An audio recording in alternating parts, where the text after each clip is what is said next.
بعض اوقات خدا ہمیں بھٹکنے دیتا ہے، خدا ہمارے سفر کو لمبا کر دیتا ہے، خدا ہمارے معجزے کو چھپا لیتا ہے اور ہمیں بیابان میں لیے پھرتا ہے۔ ایسا نہیں کہ وہ ہمیں منزل پر پہنچانا نہیں چاہتا، بلکہ یہ سب کچھ اس لیے ہوتا ہے کہ وہ ثابت کرے کہ 12 سال کے بعد اگر کسی نے شفا دی ہے تو وہ کوئی طبیب نہیں ہے، وہ یسوع المسیح ہے۔ Hallelujah, hallelujah. وہ یہ ثابت کرنا چاہتا ہے کہ 38 برس کے بعد اگر کسی نے شفا دی ہے تو وہ کوئی فرشتہ نہیں ہے، وہ کسی تالاب کا پانی نہیں ہے، وہ خدا کا بیٹا یسوع مسیح ناصری ہے۔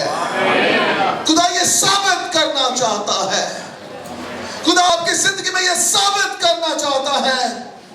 آپ 6 سال بے روزگار رہے، آپ 8 سال بے روزگار رہے، اور ان 6، 8 بلکہ 10 سالوں میں بھی جس نے تجھے کھانے کو روٹی دی اور پہننے کو کپڑا دیا وہ کوئی NGO نہیں ہے، وہ خدا خود ہے جس نے تیری فکر کی ہے۔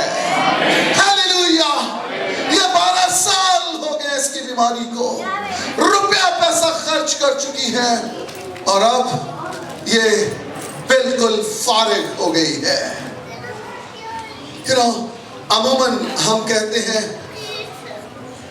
پیسہ تیلا کول ہوئے تھے، بیماری دی خیر ہے، لیکن میں آپ کو بتاؤں آپ کا روپیہ پیسہ بھی آپ کے لیے کچھ نہیں کر سکتا، کیونکہ ہماری شفا ہاسپٹلز میں نہیں ہے، ہماری شفا آسمانوں پہ ہے۔ ہیلیلویا۔